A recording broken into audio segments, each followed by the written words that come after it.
My name is Holly Scotland, and I'm the program assistant for the Community-Based Research Training Center.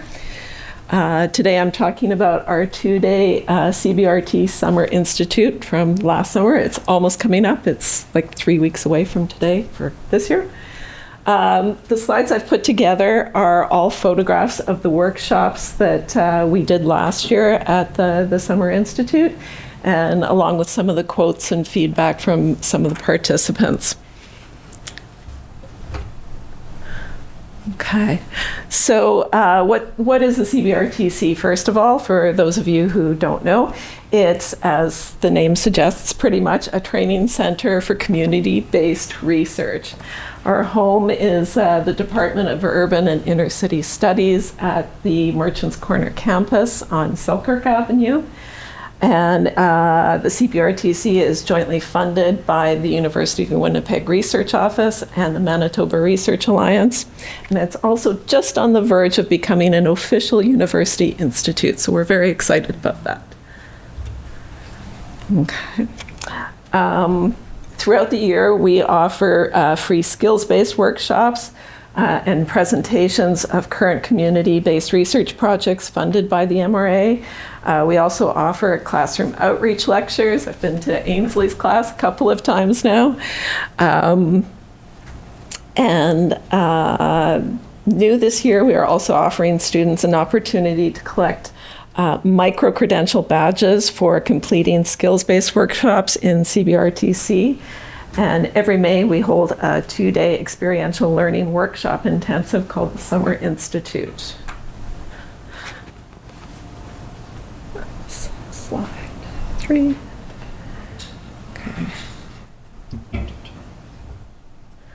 Okay, so CBR is an alternative and accessible and collaborative approach to research that is importantly with and for rather than on people and communities.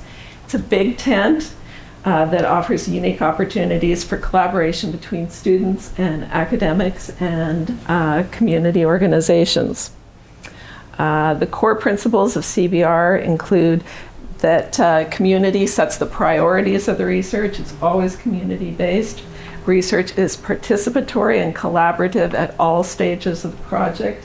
Research is action-oriented and produces outputs that work to further community goals, and including policy changes and changes to program design. Research is relational rather than transactional in order to facilitate deep collaboration that has transformational possibilities. And I already missed a slide, gotten ahead of myself. So the last slide was Kirsten Bernas from the West Central Women's Resource Center and Right to Housing Coalition.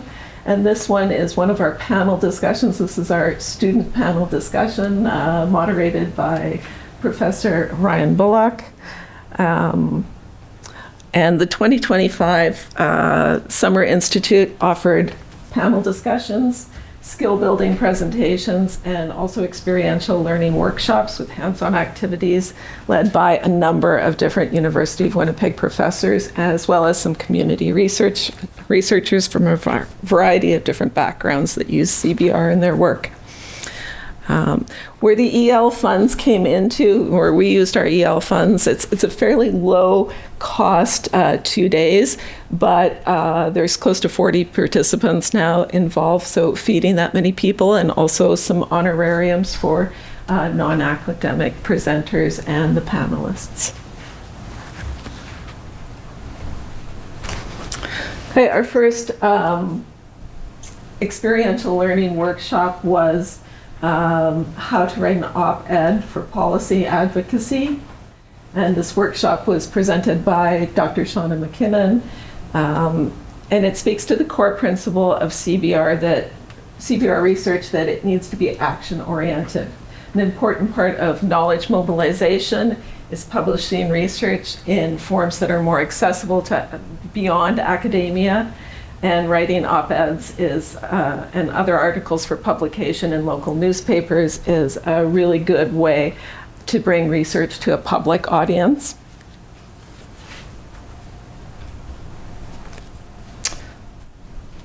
So this workshop provided participants with information on typical structures of opinion articles, as well as tips on how to connect research to current events and issues in order to improve your success for submitting articles to media publication. And then participants worked in small groups to practice new skills by beginning the process of crafting an article for publication.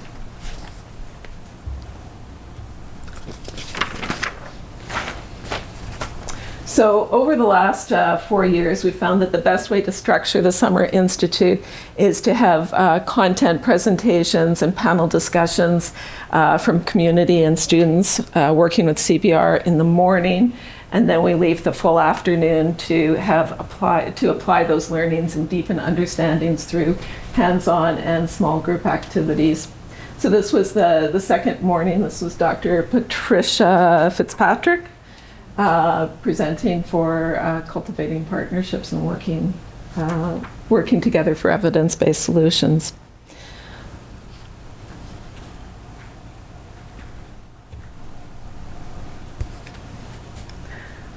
We are also always on the lookout for ways to incorporate ongoing conversations and networking, especially for undergrad students who want to become more involved in CBR projects, and graduate students who are actually incorporating CBR principles in their own research. So who attends the Summer Institute? Last year we had a capacity crowd of about 40 people, including students from three universities, University of Manitoba, University of Winnipeg, and Brandon University. Many of the participants identified as also having dual roles, so there was people who were both students and researchers, or community researchers and former students, faculty, there's staff. So it's an interesting way to bring together a really diverse background, and that's part of what makes the Summer Institute really useful and unique. In addition, most of our presenters and panelists participate in other workshops. They're always asking, can I stay? I didn't know so-and-so was going to be here this afternoon, so it's really kind of cool. And it keeps conversations going with students too throughout the whole 2 days.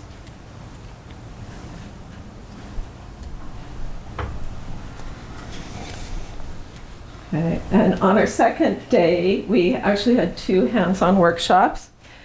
Using different visual methods in CBR.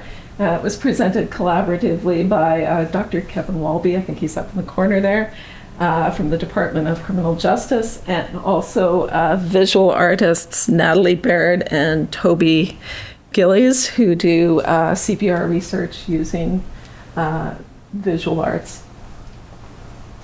So the visual methods are commonplace in qualitative research, and they can be particularly effective in CBR because they lend themselves well to collaboration, and they can shift dominant ways of approaching knowledge.